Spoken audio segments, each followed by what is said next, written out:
Greetings, my tokers, jokers, and smokers. What's up? It's your man Rodney in the house with another edition of the Daily Chronicles, y'all. Today, sitting right next to me, y'all, is the iconic Bobby West, affectionately known around the world as Uncle Stoner. Y'all, give it up. What's going on, man, Bob? Thanks. Welcome Brother, how to the you show. doing? How you Thanks for doing? having me. No, Dude, well, thanks for bringing me on. I love. I'll be honest, I love doing interviews. It's the best way to get the word out there, and just I enjoy talking to people. That's one of the things I've done all around the world since I traveled is meet new people because I'm not shy. Every person you meet, you're gonna learn something from them. They've done something. They've lived a different life experience. You're gonna gain knowledge from them and some energy from them if you come with them as an open mind and love in the heart. And so, yeah, no worries. Well, I appreciate you coming on this show, dude. I really do. It's the more that I find out about who Uncle Stoner is, the more I become obsessed with knowing where he came from. You know what I mean? And so, a little bit, a couple sentences or less, or however you want to put it, man. Who is Uncle Stoner? Where did that come from? Well, first off, I was born in a town, believe it or not, called Grass Valley, California. Yeah. Oh, it gets better. Elevation 2420. Yeah. But I lived there till I was almost 13, 1980 or so, or 81. We moved to a town called Roswell, New Mexico. Of course, everybody knows that, the alien capital of the world. Right. Lived there, went to high school. From that, went into the military. Navy first, Navy Reserve, then Army National Guard. Was the weapons specialist in the Navy. Worked for the DoD SEALs, the aviation ordnance. And then from that, and then the Army National Guard, combat medic, frontline medic. Also worked at VA hospitals. Finally got 100% service connected, my disability, and I think it was 2000. And then as soon as I got it, went to Mexico first, taught surfing a little bit. Didn't know how to surf, but taught it. And then from there, I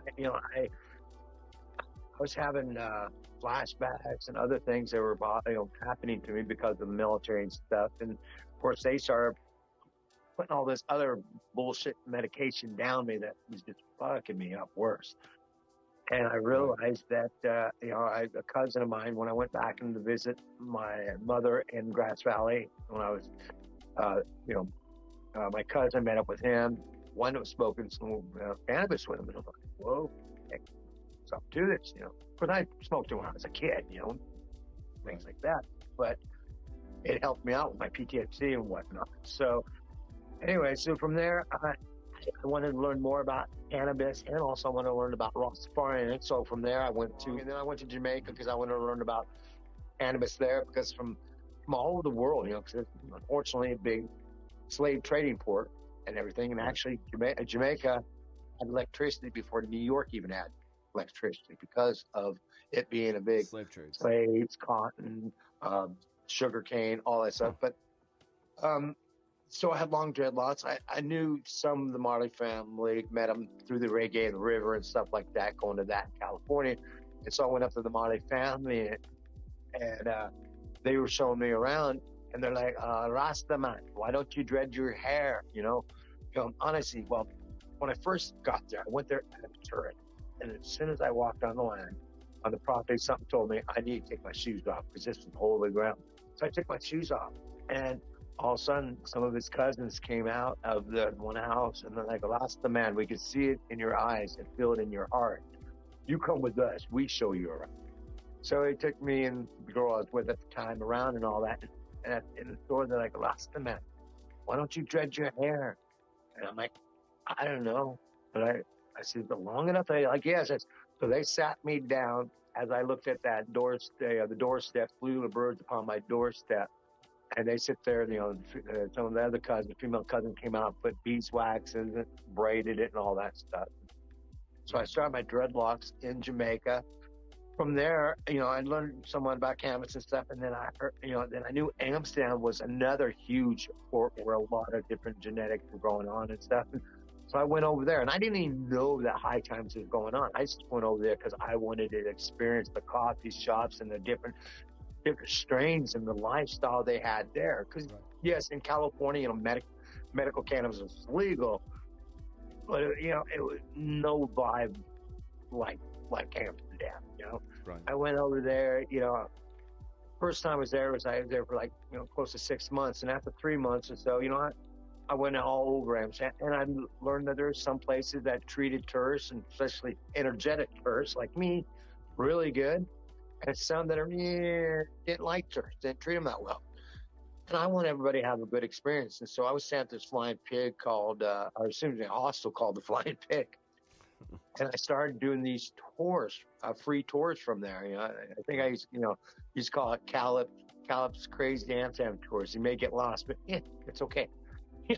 And at that time, I had befriended a guy named Michelle that owned managed Baba Head Shop.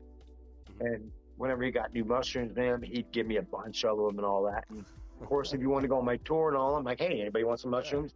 So of course, 90% of the people took the mushrooms, and we went out on tour and stuff. And I think one night I started up maybe 30, 35 kids.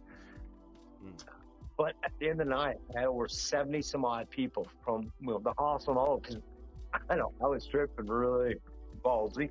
And in Amsterdam, the streets are kind of small. And when you have 35 kids, that's pretty much the whole street. And if I see people, a little bit of ways up, I'd sit there and go ahead of them. And I'll sit there and go, I don't know what it is. I feel like I got this strange powder. And of course, they'd be looking at me like, oh my God, what's wrong with this guy? Remember, I had dreadlocks. And they're looking at me like, I said, watch, stop. Like this, stop. And of course, all 35 kids, boop, would stop. All 35 people. And of course, that's the whole, and they're looking at me like, what the hell? And I go, come along, let's go. Oh, you can come with me as well. And boom, they'd join in. And I did that several times, that night. And then we wind up at Paradiso nightclub. But on this particular night, after that, we went back to the Flying Pig. The group that was with me were downstairs. And this kid from Mexico City said, what do they call you? I said, I don't know, Cal Pip. He goes, no. You're Tio Pacheco. Tio Pacheco. He goes, yeah, Uncle Stoner. He goes, you're like the favorite uncle everybody has or wish they had. Make sure everybody had a great time, but also make sure, let them be themselves. As long as they didn't do no harm to anybody else. And of course, the whole all of a sudden I started shouting, Uncle Stoner, Uncle Stoner. So that, of course, and then the High Times Cannabis Cup came around, and of course I didn't know it was going to be there, but I got tickets and I went there, and I got shirts that said Uncle Stoner on it and stuff. And it was, at first, some of these OGs like Ben Drunker, Steve Hayes, Lawrence Cherniak, Eagle Bill, all this kind of look at me like, all right. But then I got their genetics. I took them back to California and started growing them in my organic farm.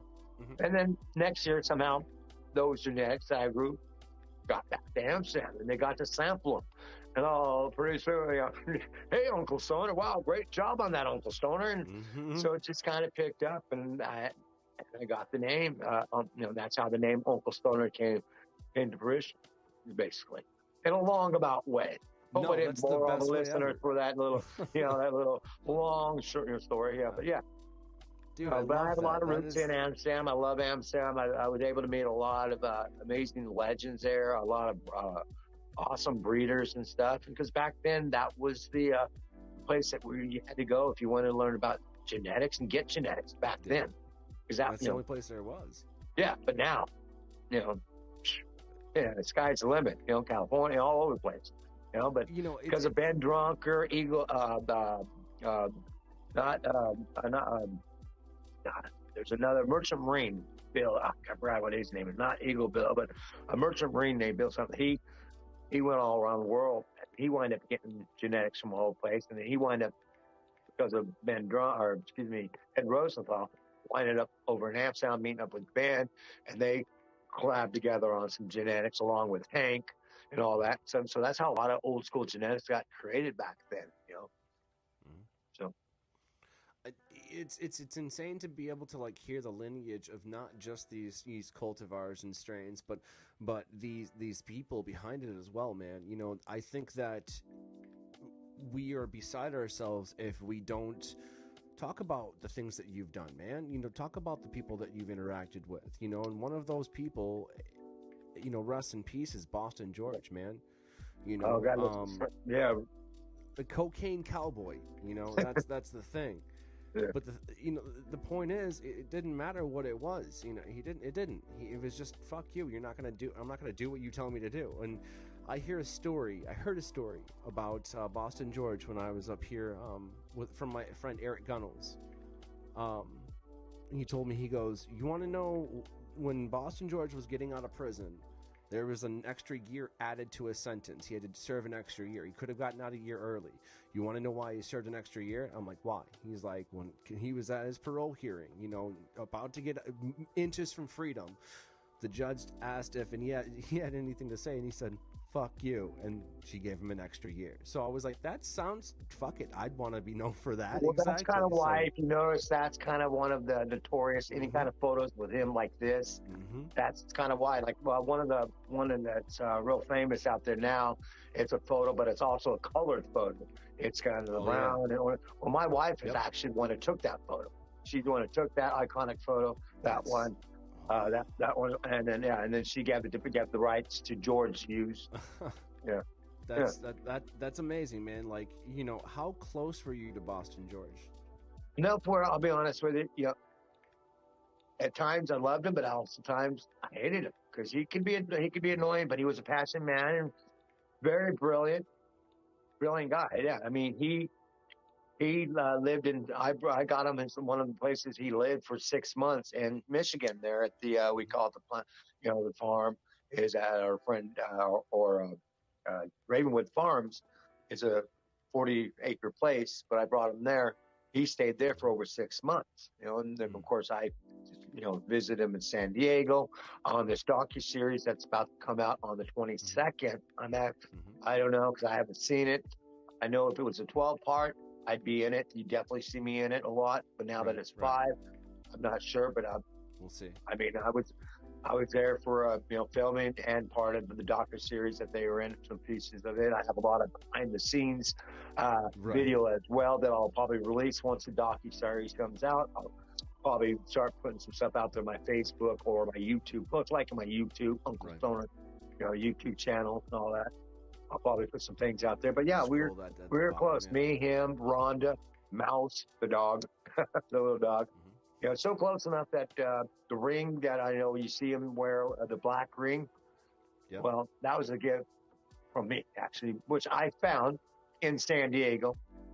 You know, he's about to get in one of these little golf carty kind of things that the event hired to shuttle people around. And I opened the door and there's that ring there, so I pick it up and I'm looking at it, and then Rhonda's like, "Oh, that's nice. You should give that to George." And I'm like, "All right." And I gave it to George. So that, and then in the docuseries, you'll see him in a dark trench coat. In this docuseries coming up, he willed that to me. So I have that trench coat or that pea coat, which I wear it in wintertime, which I'm not here much in the wintertime because wintertime for the last 5 years, you know, I've been in Jamaica. This year we're doing Colombia, you know, which George would love, you know, which George would love. And that's the one thing about George. People, they think about him as being one of the largest cocaine smugglers, but people don't understand. He did cannabis for 15 years first. He smuggled cannabis for 15 years. He made millions of dollars for that. I consider him also one of the grandfathers of genetics because, you know, he brought us some Colombian gold, some Cincinnati reds, but all that stuff had, you know, seeds in it, sticks, some seeds. And some of those old school hippies, you know, of course, old school hippies, they're take them, say, I like that planet. Oh, I like that planet. No, okay, and start crossbreeding and stuff with some of these things. And so I consider him one of the old school, you know, legends out there of the cannabis industry. 15 years he smuggled it, you know. So, you know, and even when he went, even for prison, people think he went to prison for cocaine. No. On the table, there actually was, I think, 22 or 23 pounds of cannabis. But for the movie, they had to make it look better, you know, so that it was coke. You know, I have photographs, and I've seen the original police report, you know, from there. So no one really knows the true story about why he wasn't there. And of course, I do. I got to sit down with George. I actually get it on interview and stuff before this docu-series got it. I got it back in probably 2015, the true story of what happened with why with Tuna and all that. And which is some cool stories. And I said I'll probably have to find them, and I'll probably put them up on my YouTube channel. So around the same time. I think that that's probably the most admirable things that a person could do for him in his memory. Yeah. Absolutely, dude. And that's why that happened, And I kind of want to move from there and talk about, like, over the years of being, friends with Boston George and all of these OGs, what are some of the fads that you've seen kind of come and go, if any? Well, like the extracts, like how we first started out from the dabs, from the dabs, and it was really dark. And and all that stuff. So over blasting to where we even heated up the banger so hot, and we just I mean, we didn't give it no time, no rest, no nothing. Like that. I mean, we get to see that progression of that from them. Actually, when it first came out, they did not call it dabbing; they call it tapping. I remember High Chimes at one time tried to coin it as tapping, and I'm like, tapping, dabbing, I can see, But that from first of all, from the flour, from flour to also different hashes and stuff, from the hash to just regular hash, Nepalese hash, finger hash, ice water hash, jelly hash, and now transition from taking that hash and pressing it and making it into the live rosin, or taking the flour and pressing it and making it into the rosin. There, the transition that's came from back then to this to, wow, we thought, wow, we didn't think it could get any better. And then boom, all of a sudden, extract. Wow, we couldn't think it could get any better. Now all of a sudden, boom, we have rosin. And of course, now back then we didn't have all these different various products, from sodas to drink, to inhalers, that's impressive. All these various forms. I mean, it's a huge market now. I mean, before it was about more community and more, hookups and knowing your grower, knowing how they grew that cannabis, knowing that you were going to get properly cured good cannabis. Now it's, you hope that dispensary that you buy that cannabis from, that the grower that they're working for is an honorable person, and that person who they got it tested by, they didn't pay off to let them little bit of mold or this or that little pesticide or this or that slip through. That's the big changes too. It's more corporate now. I mean, it's not traditional or black market. I call it. I like both, man. I like the name traditional market, which is called because of course, but back then, but also but now though with the black market, unless you know the person, there's also people out there selling bad stuff. Unless you know the people, you have to work, and that's why I like, unfortunately, like Michigan, they're trying to do away with the caregivers and stuff, and I think that's wrong, because these patients have been working with these growers for years now. They communicate, they grow specifically for that person or a group of these people that have the same element that need this strain.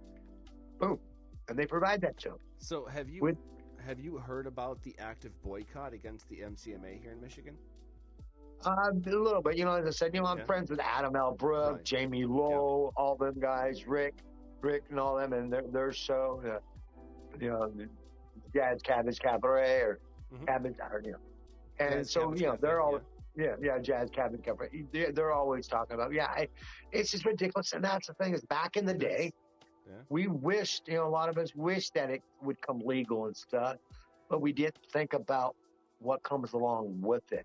All the what would you do? All the big corporations, the money, the greed, the controlling it, trying to control it, stuff, and that's wrong. I mean, that's the tricky part of navigating the medical side, recreational side, and just cannabis in society itself.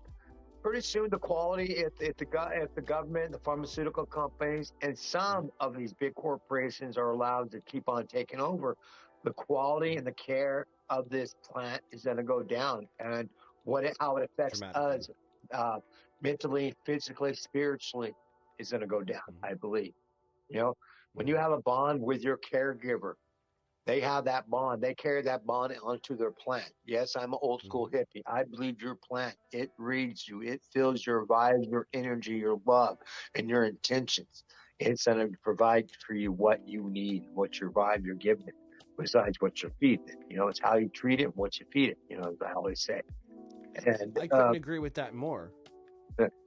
and so that's why, and with these big corporations, they're just growing it for, you know, a lot of them are just growing it for mass production. I mean, Right. there's only a few out there like Cory Buchan from Green Man Cannabis, Champion Cannabis. That guy has a lot of love in his heart. He's won a lot of awards, and I visited at least maybe three of his different facilities that he had, and each one is dialed in. The people there are all energetic, happy. You can look, you can see how the plants are growing. They're great. They look amazing. You know, it's it's all that tied in together. And you go to some of Mm-hmm. these other bigger places. I mean, it's people that are just there. It's a job. It's a, you know, like a factory. You know, that energy, Right. that level, that everything, it just goes down. And Mm-hmm. that's my opinion. You know, this plant is from this earth and for us, and we need to keep it that way. We need to keep it righteous and grow it for the right reasons. You know, uh, alternative medication people that believe in mushrooms as medication, cannabis medication. It's great that how some laws are changing for us and stuff and how we're going forward. Mm-hmm. But it sucks though on our government, some of these, how they're changing these laws on other things, on, you know, abortion rights and whatnot. And Taking them away. Yeah. it's a crazy world, and I think Yeah. that this cannabis here is going to help out. I know one of the questions that you asked me to think about earlier Mm-hmm. is, do I think that cannabis will help this planet or can save this planet or Mm-hmm. keep it from war? Well, it'll keep us, me, you, and everybody that we connect with. Yes, but when the corporations and the greed and stuff, those people, I don't know. That could be a different thing. Man. No, it's going to be great. But if we keep allowing these big corporations and stuff, allowing them to get, you know, control it and get greedy and put a negative energy on this plant, and, you know, yeah, it's going to cause problems. But bottom line is, because of this plant and the many uses that it has, from the hemp, from the oil, from the fuel to everything, this plant, I've always said, I did a thing back in the day with Lawrence Cherniak. He wrote a book called The Great Books of Hash. I did a shirt with him and a little project called Hemp Can Save Hemp Can Save the World, you know, or Cannabis Can Save the World, and which is true. I mean, this plant is a multi plant. I mean, from the medication, from the fiber, everything you do. They use the hemp plant to help clean Chernobyl, because it'll Mm-hmm. draw out certain, you know, it'll take out all that. You know, I mean, this is an It's called amazing plant that phytoremediation. yeah, yeah. Yeah. This plant has been put on this planet for a reason, I believe. Mm-hmm. You know, it's You know, amazing. we wouldn't be doing a justice to our dear friend Frenchy Cannoli if we didn't tell him Oh God. R.I.P. when talking about hash. You know what I'm saying? Because Oh if yeah. that guy, without him, hash wouldn't be the way it is today. Let's be honest. Well, him and Mila, and of course Mila, of course, the hash queen. You know, her, and of course, and also Bubble Man. But yes, I think first you got Mila, Frenchie. Of course, Frenchie was also doing for a long time, but he kind of stopped for a little bit. And of course, when he first started out, he wasn't in the limelight and everything. He did it for a passion and stuff. And then of course he had his kids, and then once his kids got old, then that's when he started coming to High Times and showing that passion. But right off the bat, people knew there was something special about him. And I mean, High Times and all the other OGs and everybody's just like, yeah, you know, he was a very passionate man about the people in the plant. You know, great guy. And I was honored enough to have him as a judge of my competition squash off a few times. Mm-hmm. I was also honored enough to spend quality personal time with him, and also one or two interviews.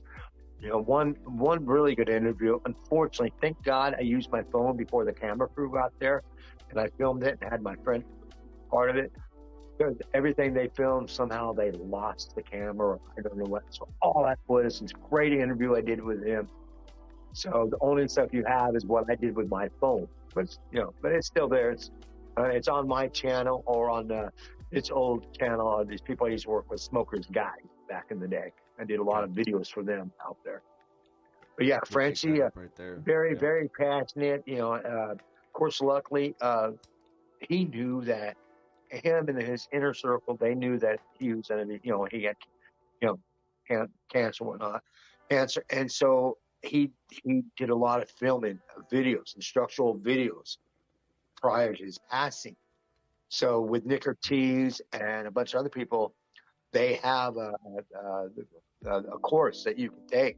And part of that course that you take is, you get to watch the video of Frenchie and him talking and teaching the class and stuff. So that's a good way for his legacy carry on. Because, with everything where we're at today, people don't understand where we were at 20 years ago. Way far away. And they don't understand the people that stood there instead of standing there at that boundary, where if you stand there at that boundary, either stays there or it pushes you back. But then people that got to go through it and went through that boundary, are not with us today, or are still with us, but a lot of these new people don't know, or these new corporations, these new huge grow people and all this and stuff, they have no clue of why they're where they're at and why they're making this big money today. Is because of Ben Drunk or Jack Herrera, Eddie Left, Eagle Bill, even Bog Seeds. Bog Seeds created the original boggle gum, the LSD, all this stuff, and he did some of this stuff from Montana back in the day, where it was, if he would have got caught, big time prison time. Really, but he still did that. There's a lot of people that face, could have been put in prison for it. I mean, I myself, the first time I went to Amsterdam, over Europe, when I flew back, boom, they right off the bat, when I get on the plane, this guy comes sit as we're starting a taxi off. It was kind of strange. This guy comes sit next to me. And of course, he sits there and he goes, "So, what you doing over here in Amsterdam?" And of course, what's going on? And of course, I'm a person. You asked me an honest question, give you an honest answer. And I thought, I'm over here, I just got a gig writing for International Canographic. I grow medical cannabis. Talk to him and all that. Of course, when we land, he goes and he as I get up, I get out and he goes, "Hey, nice to meet you." And he goes, "Great to meet you." I didn't even think I get my stuff, and I'm getting this line. I see these custom people looking over the point next to me. And they pull me over, of course, pull me out, put me in this room, strip me, go through my whole bag, grab my girlfriend at the time that was outside waiting for me. Actually went and brought her in too. And of course, she's there and she's like, "What's that red security sticker on your shoulder?" I'm like, "What?" And the guy tagged me to be searched. Yep. Yeah. And this is when cannabis was legal, but they still went through everything. And I mean, of course, they found a little bit of loose, cannabis on accident, but they found loose tobacco, because at that time I smoked, rolled up paper, and they try to say I had, 8 of cannabis. I'm like, bullshit. Did your scales weigh everything? What? The scale? I said, what? Did you weigh everything? Oh, our scales only weigh the cannabis. I'm like, really? Where can I get some scales? That's not how that works. I'm like, oh, really? Right. Where can I get them scales at? The guy gets in my face. "You trying to be smart?" I'm like, well, actually, yes. I'm trying to get smarter by you educating me, because I'd love, I legally grow cannabis here in California, so I'd love to get some of them scales to be able to help. Of course, they try to, took my card, try to charge me a fine right there. I said, nope. I said, I have the right to fight this. He got my face, said, well, if you don't, do anything in 30 days, we're coming down and seizing everything you got. But what I did is I sit there and wrote a nice article in a magazine called International Canographic. I think it's issue 2, about customs, everything that happened. About 6 months later, maybe a year later, I get a letter from them telling me that my some odd $1,000 fine was squashed. I had to put, once I put them out there on hot seat about, everything they did.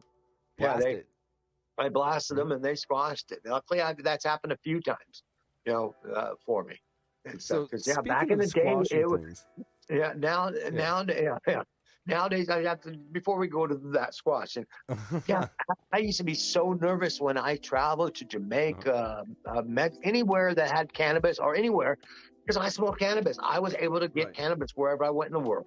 And unfortunately, no, sometimes I put it in my pocket or this and that. So, and, not, Forget about and, it. and forget about it. And you flying back to it, they were done, especially me, they already had me in record and all that. Mm-hmm. And as Uncle Stoner, so boom, I'd be put in that room. And even if I bought a new custom bong damn sound, I'd be worried of bringing it back because of them confiscating it. Even not even smoking out.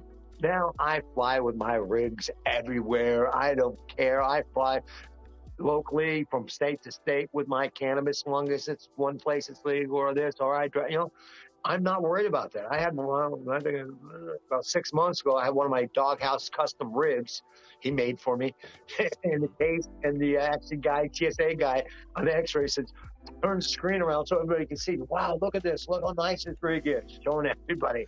That's dope as shit. Some things have changed. So, all right. Yeah. So, all right. I'm done with that now. I mean, no, it's stupid interesting because it's like I'm about to start traveling myself, filming and things like that.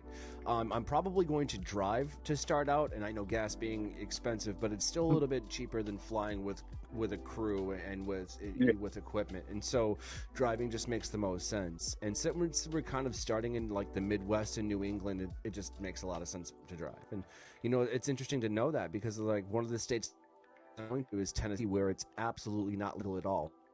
Oh, no. CBD is everywhere. Yeah. So it's like I'm not even going to taking anything with me. I might pop an edible, and ride, and then when I'm sober, drive. That's a whole different story. But I'm not taking anything with me whatsoever because if I get popped in Tennessee, I will not see the light of day until they make it legal, and they're going to be ones of the last ones, man. Real. And that's what irks me, drives me so crazy. Is okay. A doctor that writes your script is under the same scrutiny as if a doctor that writes you a script for painkillers or this or that, Correct. And yet, why is it that you could take them painkillers and fly anywhere in the world or any state, and it's okay, no problem, because you have a script from a doctor, no problem. Well, why isn't it the same way with our medication, cannabis? I think that is bullshit. I think it's wrong. It's double standard. I mean, if someone could travel all the world with their medication or to a different state or to Tennessee with Vicodin or whatever kind of other kind of stuff they have, even get the methadone and stuff like that, and this and that, then why can't us true medical patients be able to travel with it? Because there are some states that I will not. I'm very leery and really scared of it because, unfortunately, with my PTSD and my other ailments, I do need my medication, my cannabis, because I've tried other drugs, forms of medication through the VA, and unfortunately, that made me go out and use harder drugs. I mean, there was a time when I was a heavy drug user, when I was dealing with my PTSD and all that stuff before I got my 100%, or even a little bit in between that too. But cannabis has always centered me and kept me right, and that's all I need in my life is cannabis, Yeah, I mean, I feel that when we don't need federal legalization first, we need federal decriminalization. That way people can get business loans and shit like that. I'm aboard for that. I mean, but at the same time, I'll take either one at this point. The problem is, and this is where the issue is with federal decrim or legalization, is that there are people like, big companies out there like Amazon and these bigger companies who want to transport and be basically the Amazon of selling weed on the internet. That's the truth, and okay, that's going to happen. However, those people are involved in that are the same people that own private prisons that have people locked up for cannabis crimes. Yeah. See the issue here? No, it's like same thing. Double stand. It's a double stand. Yeah, I know exactly. It's wrong. I have a friend actually, Chris. Chris, he also owns the 420 Hotels. The 420hotels.com. It's actually new concept. You can go on Republican, and check it out. You can buy stock and stuff, but it's going to be basically hotels in all the states that are legal, where it says a lounge and stuff. But he actually also owns King, the company, the corporation that owns that, the subsidiary, is called the King of Quality. And one of the reasons that they started that, or he started that, was once things happens, is to be able to transport cannabis from various regions and various parts of the state, because it is like a fine wine. And anybody that grows knows that it depends how you grow, what soil you use, what mixture, what nutrients, everything, what the climate is, everything, energy, all that stuff comes into play. And of course, with my squash off competition, which we'll talk about, that comes into play, because we get people that own the exact same strain and maybe grew it a few miles apart, but yet in outdoors, a few miles apart, but yet turn out different. Or they entered the same strain, grew it indoors, bioorganic, but yet still the rosin comes out, consistency comes out differently. Everything that all comes into play with this plant. It absorbs and it's a surroundings, and it's environment. My wife and I, we got a strain we call Ground Pounder. We crossed our high school reunion that we created in Jamaica with our Caribbean strawberry that we also created in Jamaica, and just a small branch because we just wanted some to see, get some seeds. We got some of them seeds, and our one partner, she put them in her pocket, and 6 of them fell on the ground in the greenhouse, and that ground is limestone, sand, and rock. I mean, very hard, heavy rock. Well, this has Afghan stuff, and so them it's plants used to like lay dormant. dry rock, right? Yeah, so these plants lay dormant for almost close to 6 months, and then boom, popped up when it was started harvesting. 3 of them were female, 3 of them were female, 3 of them were males. And and I said it's a mixture of a few different things. We got Sweet Island skunk, we got some the Afghan, that purple, a few other, but the Afghan really heavily came out in it because it knew that it needed to survive in the ground.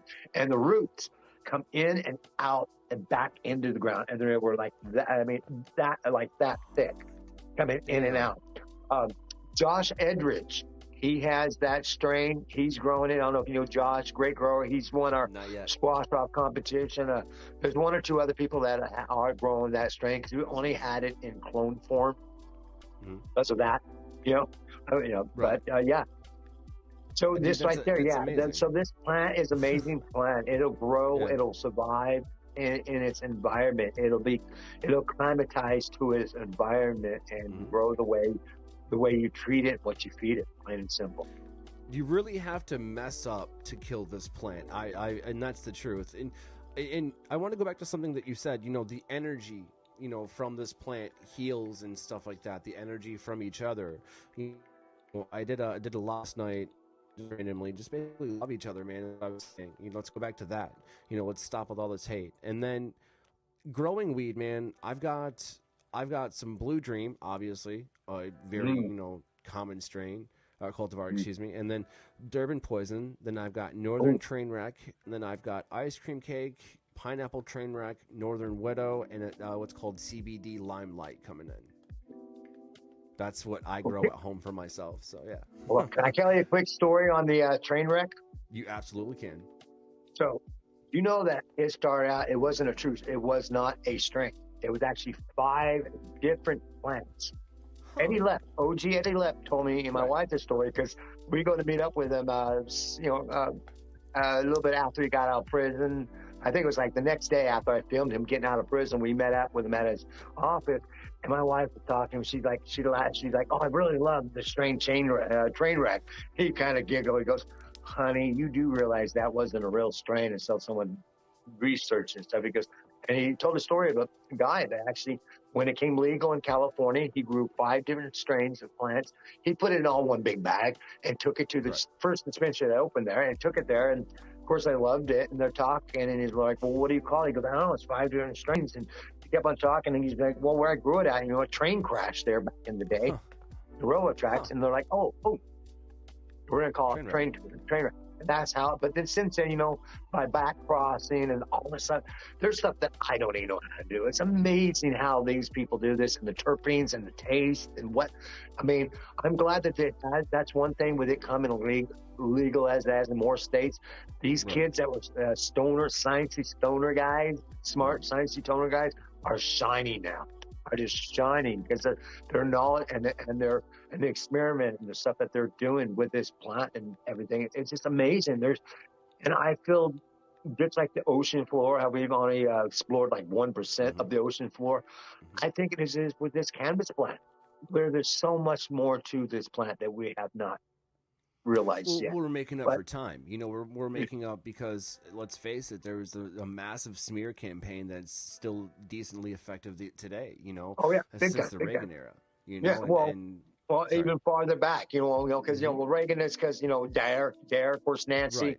Nancy, and all. And of Yep. course, drugs was one of the they used drugs in Canada to be able to insert themselves, the government, into our lives. Actually, my friend Chris, that also owns the 420 Hotels, he also did a series, a docu-series, or this documentary. It's called Public Enemy Number One. It actually won a few film festivals and stuff. Ice-T is one of the narrators, but it's called, and it talks all about the drug war and how it got started with Reagan and Nancy and this and that, and it's crazy. Yo, they were putting drugs in neighborhoods. That's the point. Like, they were purposely doing this. Like, in bad neighborhoods. I know. No, in bad neighborhoods and stuff. Well, that was the government. That was also more of also the big corporations and stuff, because they wanted to, they wanted to take over these neighborhoods and this and that, and how else to do it? Get these guys out in prison, and that, and just our society treated other ethnic people really bad. It's sad that how money a lot of times wins over people's humanity and their rights and stuff, and it's sad. People care more about money than they do people. And I pray I'm never that way. I mean, I mean, you can only really just hang your head in shame at that point. There's nothing. Once a person's made up their mind that they're gonna, piss caution to the wind for money, there's nothing you can do to talk them out of it, because they've justified it so many times over. You can't convince them. Yeah. No. Once they get that bit by there we go. Squash off. Yeah. What about it? Let's talk about it. So squash off to me is like one giant ass science experiment, and here's why. So we don't have the information of if you press this strain at this temperature, you get these results. Like you said, if somebody comes to the squash off having grown, let's say, the exact same Trainwreck, 2 miles apart, we would think that it would taste the same. It's in the same atmosphere and things like that. Whereas it's completely different. But we don't have that information because, well, let's face it, it was blacked out and blacklisted because of the war on drugs and the smear campaigns and propaganda. So all in all, Squash Off has a massive place in this world, and I think we should do more of them because it's fucking a science experiment. It is. I love it. It's live, it's interactive, it's educational, it's everything. And I created it because I was a judge, traveled all over the world judging and stuff, and I thought it was unfair. And actually, I'll be honest, I went to High Times, Matt Spain at the time, and I said, hey, let me get a house, let me film all us judges judging and talking and critiquing it. And he goes, oh, no, we can't do that. So I'm like, okay. And that's when I'm like, you know what? Fine. I'm gonna create a competition, and I loved rosin, it being natural and stuff, and so I created Squash Off. And how I kind of mimic it is, when I was in high school, I was in Future Farmers of America and FFA, and I judged poultry and dairy, and I had to sit there and look at it, and I had to give my score and reasons to a panel of judges.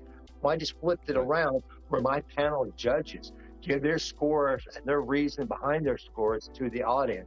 And the audience can ask them questions behind that, or I ask them. And the audience gets to see it. They get to see what right there live, what that entry, what that flower, that trichome formation looks like, all of it. It was pulled early, pulled late, if there's mold in it, all this stuff they can see. And then they get to hear the different types of terpenes that are presented in this flower, and which judges talk about what they like, what they dislike, and everything. And then they get to sit there and see how it's pressed. And then sometimes they realize, first the judge's like, and they give it not too good of a score on terpene profile, but all of a sudden once it's pressed, boom. Because there were some terpenes trapped in them lipids and stuff, and just that right heat and enough moisture in there to open up that lipids, and boom, and all of a sudden, boom, out comes that terpene profile, and whoa, you know, and so it changes, and then You the activate audience those gets aromatics.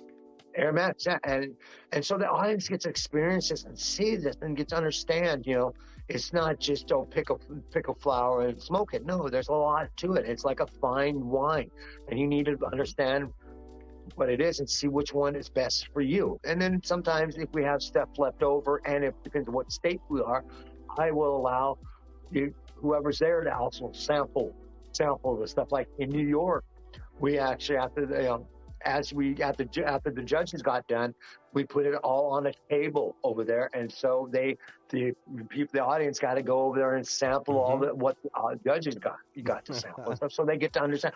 Oh wow. And of course, all of them, you know, they got to say, oh, I liked what this judge said about this entry. I'm going to try this one. Or, oh, I like what this judge said about this entry. So, yeah, it's all energetic, and it is, you know, squash is starting to gain a lot of traction. We have done, of course, since 2017, I think 37 of them all over the world.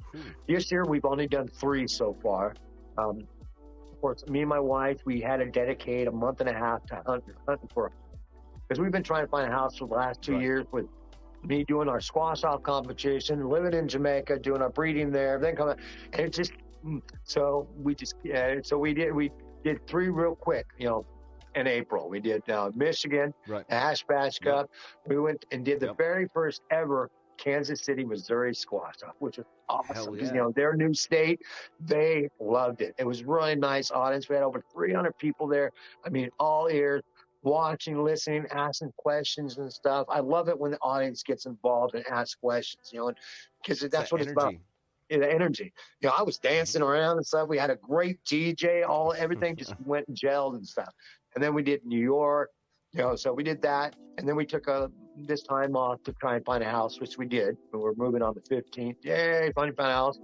And then we're back at it again. August, we do the Fire Education Music Festival in Maine. It's a 3-day music festival. This guy Jason and a few other people are put on. I think it's like the 2nd year, but there's I don't know how many stages, 4 or 5 stages there at this event. So we do that. From that, we will come back. We'll stay in Boston, and we'll fly from Boston to Amsterdam. My wife and I will be judges of the Jack Herrera Cup there. We'll be there and then from probably the 31st of August till the 13th of September. The 11th of September, we'll be doing our squash off in conjunction with the Jack Herrera Cup on the 2nd day. We'll be doing this will be our 3rd squash off there in Amsterdam. We'll come back. I'm waiting to find out today from the Freedom Rally. We'll be doing the Freedom Rally on the 17th, or it'll either be Mexico, Mazatlan, Mexico, or Oklahoma. And then October, it's October somewhere. November, it's back to Mexico. I think October's Oklahoma, perhaps again. And then November is Vegas, Mexico. And I think Mexico will be our last one. And then the rest of the time, and then my wife and I, we're going over to Colombia for a few months for the winter. We're doing so Colombia basically, this your year. new house that you got is a storage unit, like you were saying earlier. I mean, honestly, yes, it is. It's a glorified storage unit. Yeah, but I do have downstairs. It's going to be I'll have a video. I'll set it up so I can do interviews comfortably. I'll be able to also interview people. I'll start doing it when we have downtime, because I said squash off has been taken off more and more as states get more legal, as countries get more, they value this competition because it's people get to understand and see some of these competitions out there, the people that win, did they really win? And I think that's unfair to the consumer, because they go and buy that product and it sucks. What's the chances then go buy, something whoever won 3rd place or didn't, it just paints everything, or they don't like it and they have bad experience. That'll be the first time using cannabis and they didn't like it because they thought it was, and they're like, well, this is what the best has to offer. But no, this is what the money bought. And so with our competition, you can't buy it. The audience gets to hear the score. Earn it. You got to earn it. You got to earn it. Everything's there, transparent, in the open. You put your money So where your grow is. I'm curious. You got a laundry list of all these OGs and legends. Okay. I'd like to add one more person to that list if you don't already know him, because he's right up there. It's Asher's Fresh Rosin out of Pennsylvania. Okay. Actually, yeah, we who else? I think it was Ben.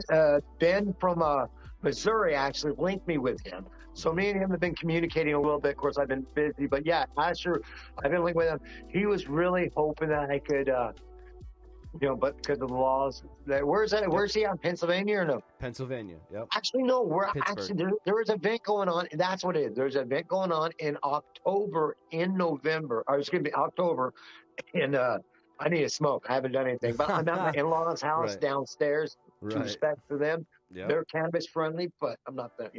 But anyway, but in October, I'm in negotiating. Actually, I had to send the deck to Rick Naya, which does the Rick Naya show every so often. Great show. You just had a birthday. Happy birthday, Rick. Yeah. Mass Can, and then also to Troy. Troy is Buzz Brothers, amazing photographer, and just downright great guy. I mean, I'm so happy I met him. He's a great guy. I met him. Down to earth. He's helping. He's talking to them, and but there's an event there in October that they're trying. Hopefully, we're gonna be able to bring our squash up to, because I've had like one of our first squash offs we did in Chalice with the Rosin Tech. We had the sheriffs come in there. They're watching, and there's a video out there actually on my YouTube and all that. Showing that these sheriffs come in and ask me questions. I sit there, I show them, Powell Press and all that. It sucks because they ask me, well, what you do? Then what do you do? I said, I smoke it. And they actually go, well, how do you smoke it? I'm like, let me show you. I grabbed my custom rig, and it's funny because I didn't want to blow it directly in the face, but I knew that there was a fan up here mounted that was blowing this way. So I'm like that, so I blew it away from them. Around the cops, yeah, we're right into them, So, but it's best lunch hour ever. Yeah. Oh, there's so many cops I have talked to now that can't wait to retire because they want to smoke it. Yep. Of course, and there's some cops that can smoke it in New Jersey and stuff. I think they're allowed to do. I mean, when I was in New York, there were people setting up tables at Washington Square Park, and then even at Times Square, had tables set up selling pre-rolls, edibles, all this stuff. And the cops, because right now it's just a small ticket. Right. It tie up the court systems, it tie up the cops, all this stuff. They don't care. They just let it be. It's a smart. I mean, that's progress. That's progress. So there's a lot of good and the bad and the ugly with this cannabis thing. And I said, good. Just like good, the bad, and the ugly with this plant.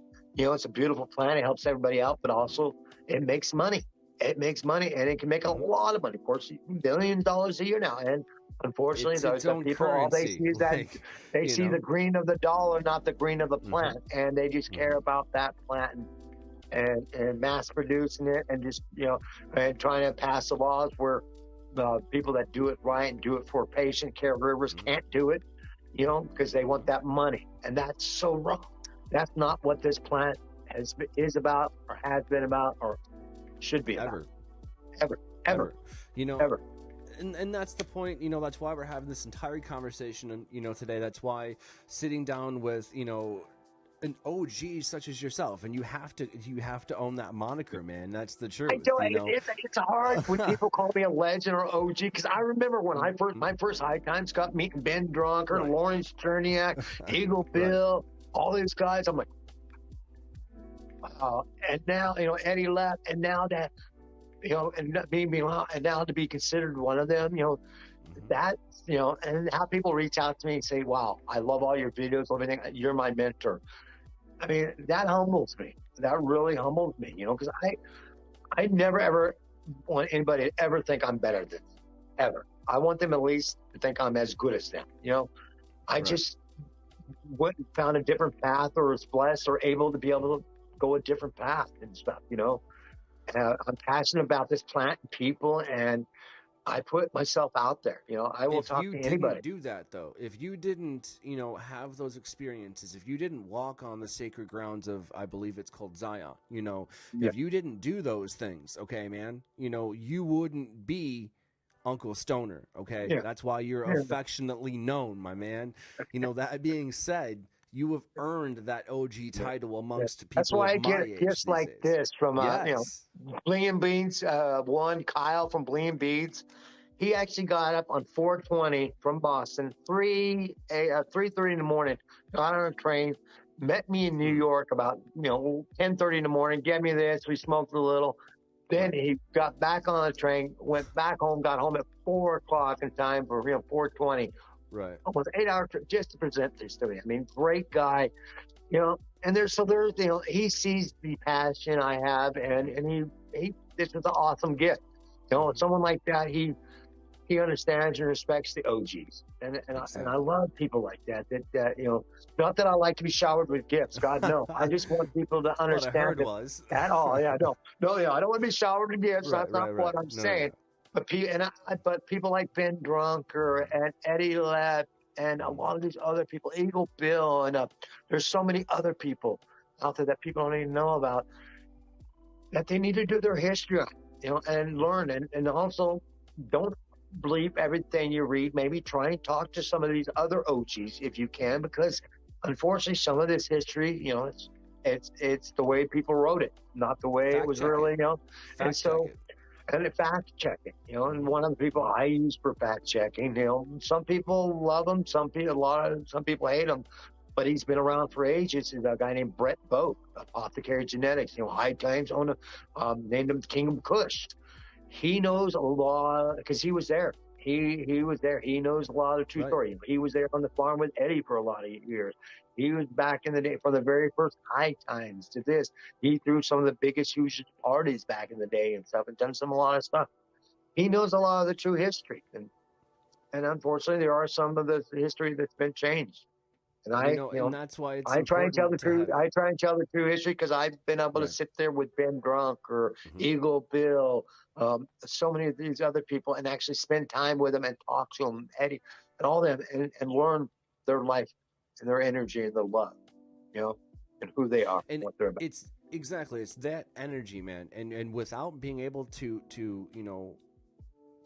bring that kind of storytelling, that kind of those experiences, without passing those on with that same energy, it's not going to continue. Sorry Energy about that. can't be destroyed, only redistributed. If you want to, if you what is it they say, imitation is the most highest form of flattery, and Yeah, that's the truth. A lot of people, we forget that Bourdain wrote about Chef Marco Pierre White. Marco Pierre White wrote about Paul Bocuse. Paul Bocuse wrote about Augustus Scoffier. There's a lot in between, but you get the idea. yeah. You're writing about a previous generation, and that's what I do here in Michigan. I reach out and I find out what happened at Rainbow Farms. I talk about John Sinclair and Hash Bash. I reach out to John. yourself. Me and John go Great back guy. over 20 years. You know that. Me and That's John. I my mean, point. I met him back in, over in Amsterdam. Right. There's actually, if you go back, I've done like, I think 2 or 3 shows while I was on mushrooms and acid on his show. As a free Amsterdam radio back in the day. I brought a world class violinist on his show, and she Mm. performed. She did, I think, oh, what a wonderful world is, or something. One of them. I think that song, for me on that show. I mean, but yeah, no, Just listen to how joyous that sounds. That shit doesn't happen without weed. I'm sorry.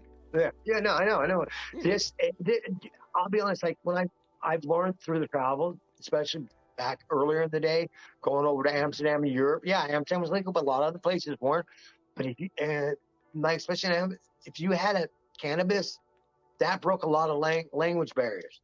I Mhm. mean, I sat there at the Flying Pig Hostel where I used to stay at before I got a flat over there in Amsterdam, and sit there, didn't speak Italian, didn't speak, Russian, didn't speak one, but yet sit there and had the greatest time smoking and using other forms of communicating and having some of the Exactly. best Just kind times of. in the Here you world go. without actually, yeah, it was amazing. It was, and this plant does bring us together. I remember one time, I was on this tour going around Scotland. And these are these three school teachers that were on there. And they're like, well, how do you get your cannabis in a place where you don't? I'm like, I don't know. It just finds me. And we stop the bus. We get off to buy these groceries. As soon as I walk off the bus, there's this guy walking, smoking and joint. He's like, hey, here, you want this? And hands it to me. And they're like, oh, what? Like, no way. This did not just happen. I'm like, told you. Yeah, thanks, I told man. you. I like, see? They just like, they were blown away. But yeah, it's all about energy, faith, love, and this plant. You know, when you say the mushrooms are all connected to the Symbol Highway, I think there's something to this plant, this cannabis plant too, and everything, and how it connects us all. You know, as one. You know, it does.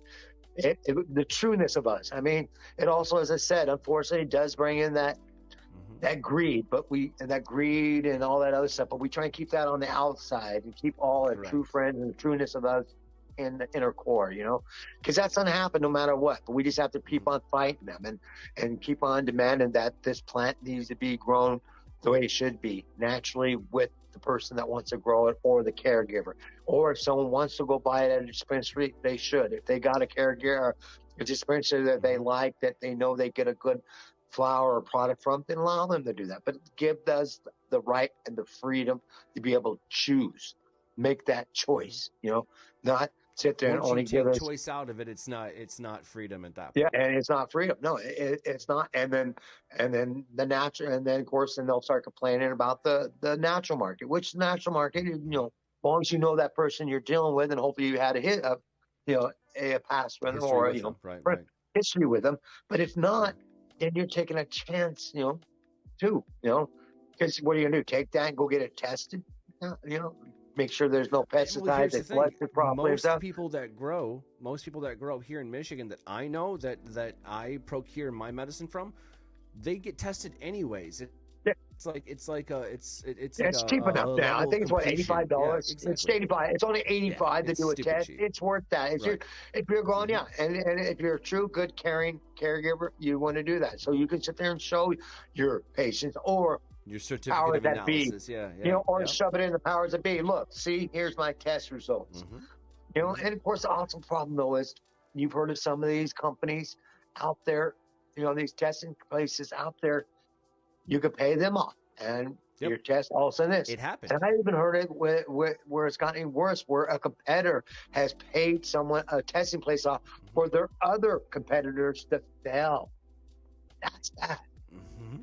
Funny part is though, and that's sad. But I remember that's why we're fighting a good fight, man. You know, that's why we're out here doing what we're doing, and that shows that, and I just want you to know, man, out of respect of watching, you know, you do your thing over the years, learning more and more about that. Let's be honest, like there's a lot I got to catch up on, but just seeing it, you know, out of respect from that man alone, you know, I aim to continue to do something similar, and that's the point. You know, there's a story there. There's a whole legacy of people, you know, from Boston George down to Ziggy Marley and around the alphabet. You know what I mean? That people don't know about. You know, if I were to go, but OG Eddie Lepto, and they're like, who? I mean, R.I.P. But the point is, nobody knows. Be like, oh, Frenchie Cannoli. They're like, oh, is that cartoon guy? No, it's not. But that's my point. You know, the reason that people don't know is because, unfortunately, life does happen. You know, when you're called, you're called. You know, wherever you go, it's your time. Okay, your energy goes into the universe. Okay, those people are in the universe, and we can, you know, share their legacy and pass it forward, and that's what we're supposed to do. It's the same way in the kitchens. Each one teach one, man. I've been saying this so much, I feel like I've been repeating it a lot lately, but I like that, though, you know, speaking into the existence, man. And honestly, thank you for writing some shit down and videotaping shit over the years, man. I mean, you know, back in the day, actually, because in California only being legal states, it was really hard unless you really became good friends with that person to get that knowledge from them.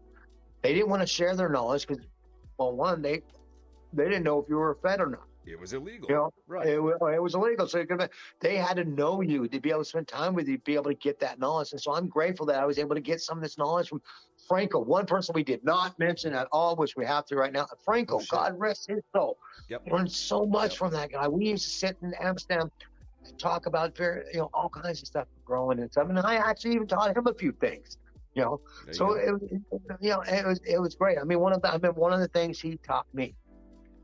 I remember till today. We're there during a cup time, and these kids came up to me and like, "Hey, Uncle Stoner, we grew this. Can you look at it?" Before I put it, got my light to look at it. And all. Of course, I took it together with Frankel, and I'm like, "Oh yeah, great job, good job." And they walked off. And Frankel looked at me. He goes, "Hey, why weren't you honest with them? Why didn't want to hurt their feelings?" He goes, "Bro, they wanted your honest opinion, Uncle Stoner.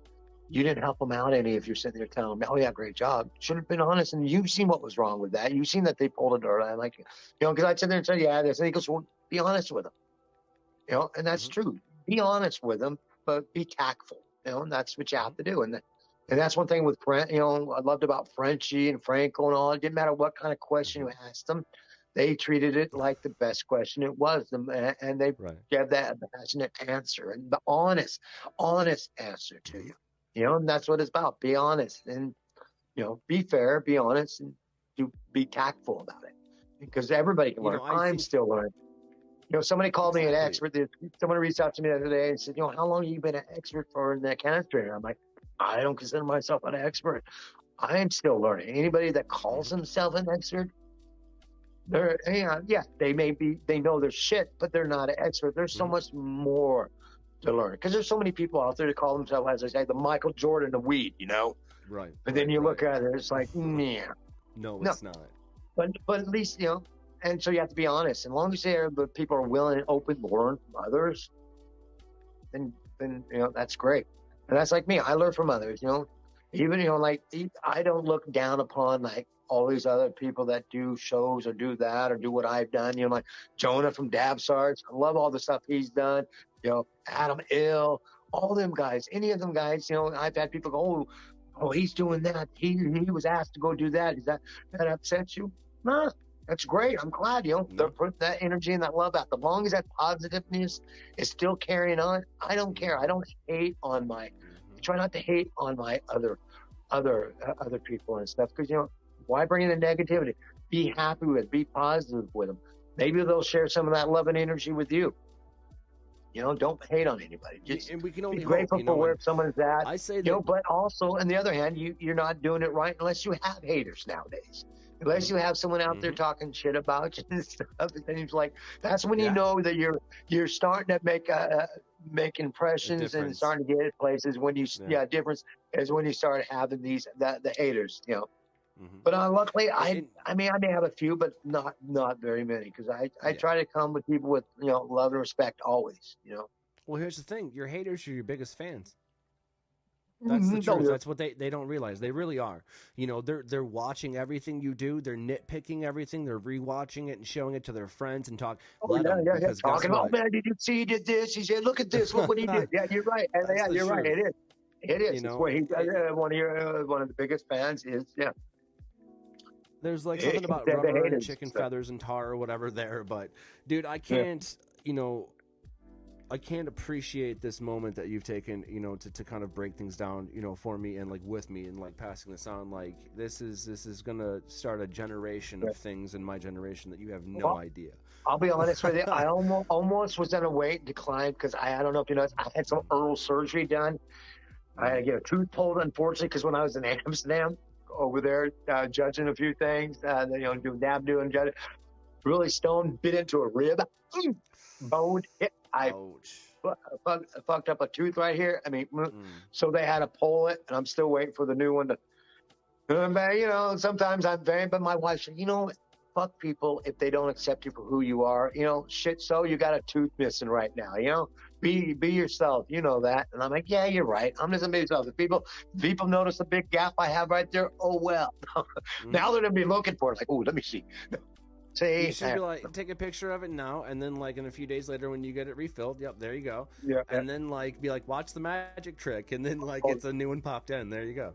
Oh, when I did these filming stuff for Do or Die. My friend Chris was doing this, and I had to play this vagrant guy, mugging my wife, and this sheep man guy was a superhero. Was like, well, he didn't know that I had it.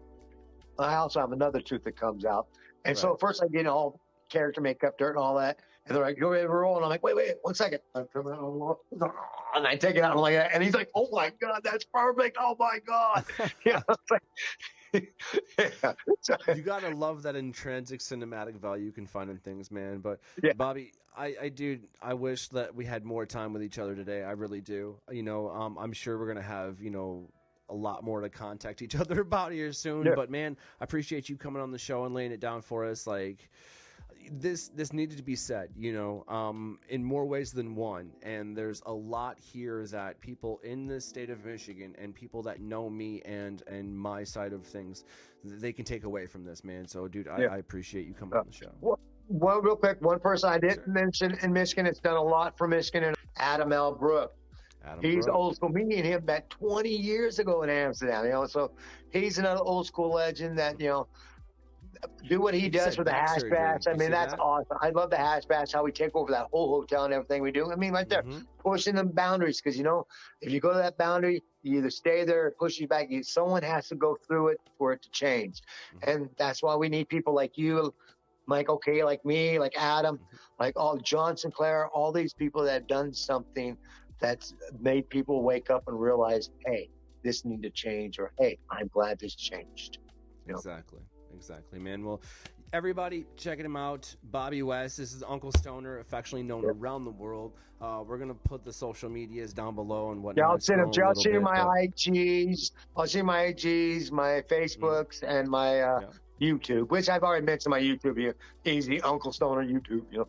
So, and then Smoker's Guy, which you can see from all videos on. Hell yeah. Well, thank you. My It was tokers, great. my jokers, smokers. We'll see you guys on the end of this episode of the Daily Chronicles. We'll see you guys on the other side. Peace, y'all.